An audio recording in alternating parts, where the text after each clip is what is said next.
السلام علیکم، میں ہوں علی۔ قرآن ویلاگنگ میں خوش آمدید۔ چلتے ہیں آج کی پہلی آیت کی طرف۔ سورہ بقرہ آیت 265 بنام خدائے رحمان الرحیم۔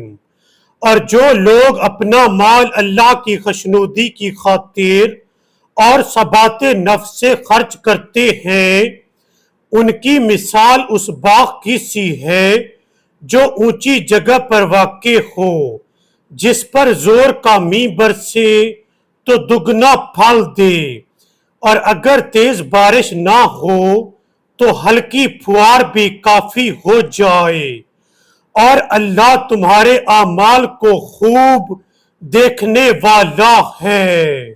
ناظرین، قرآن مجید کی اس آیت میں اللہ تعالیٰ نے حکم دیا ہے کہ اے لوگو، جب تم اللہ تعالیٰ کی راہ میں اپنا مال خرچ کرو تو صرف اللہ تعالیٰ کی خوشنودی کی خاطر اپنا مال خرچ کیا کرو، اور لوگوں کو دکھانے کے لیے اپنا مال خرچ نہ کیا کرو۔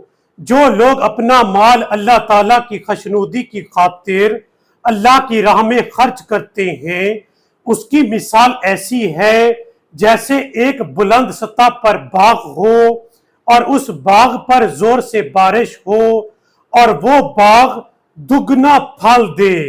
یعنی جو اللہ تعالیٰ کی راہ میں اپنا مال خرچ کرے گا تو اللہ تعالیٰ اسے 700 گنا بڑھا چڑھا کر اس انسان کو واپس کرتا ہے۔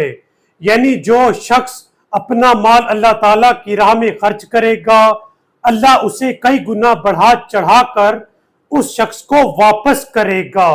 اب چلتے ہیں قرآن مجید کی اگلی آیت کی طرف۔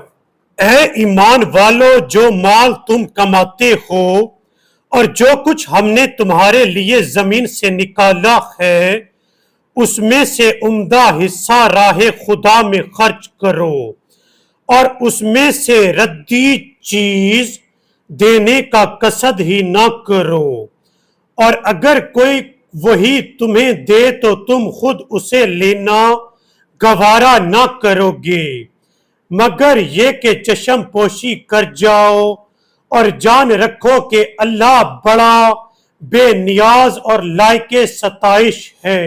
ناظرین، قرآن مجید کی اس آیت میں اللہ تعالیٰ نے حکم فرمایا ہے کہ اے لوگو، جو تم اپنا مال اللہ کی راہ میں خرچ کرو تو عمدہ سے عمدہ چیز اور بہترین سے بہترین چیز اللہ کی راہ میں خرچ کیا کرو، اور کوئی فضول چیز اللہ کی راہ میں خرچ نہ کیا کرو۔